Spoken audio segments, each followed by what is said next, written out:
আগামী ২৬শে মে থেকে একাদশে ভর্তির অনলাইনে আবেদন শুরু হয়ে প্রথম ধাপে শেষ হচ্ছে ১১ই জুন। এবারও ৩ ধাপে আবেদন চলবে। ১৫০ টাকা দিয়ে সর্বোচ্চ ১০ ও সর্বনিম্ন ৫ কলেজে আবেদন করা যাবে। আর জুলাইয়ের শেষে ক্লাস শুরুর পরিকল্পনা মন্ত্রণালয়ের। এবার একাদশে আসন আছে প্রায় ২৫ লাখ, আর এসএসসিতে উত্তীর্ণ ১৬ লাখের বেশি, তাই কোনো শিক্ষার্থী ভর্তির বাইরে থাকবে না। শারমিনীরা রিপোর্ট। এসএসসিতে প্রায় ১৬ লাখ শিক্ষার্থী উত্তীর্ণের পর এবার টার্গেট একাদশে ভর্তির সুযোগ নিশ্চিত করা। এবারও অনলাইনে ভর্তির আবেদন করার সুযোগ অব্যাহত রাখছে মন্ত্রণালয়। সেই কার্যক্রম শুরু হবে ২৬শে মে থেকে। ৩ ধাপে আবেদন করা যাবে। প্রথম ধাপ শেষ হচ্ছে ১১ই জুন।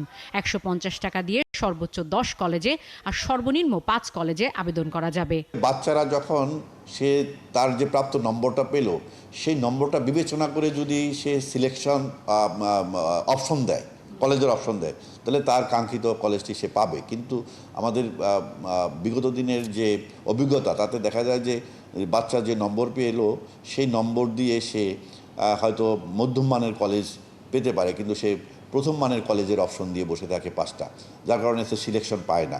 এই জন্য তার একটা অনুমান করে যে আমি এই কলেজটি পেতে পারি, এই ৫টা কলেজ আমি পেতে পারি, সেইভাবে যদি সে সিলেকশন অপশন দেয়, তাহলে সেই কলেজটি সে অবশ্যই পাবে। গেল কয়েক বছরের মতো এবারও কারিগরি সহায়তা দেবে বাংলাদেশ প্রকৌশল বিশ্ববিদ্যালয়। প্রশ্নের জবাবে এই অধ্যক্ষ বলেন, শিক্ষার্থীদের চাহিদা থাকলেও বড় কলেজের আসন বাড়ানোর সুযোগ থাকে না। নানা ধরনের একটা বিশৃঙ্খলা সৃষ্টি হয় বিধায় এই প্রক্রিয়াটায় আসা হয়েছে। তবে এখানে প্রকৃত মেধা যাচাইয়ের যে বিষয়টি, সেটি আনএড্রেস থেকে যাচ্ছে।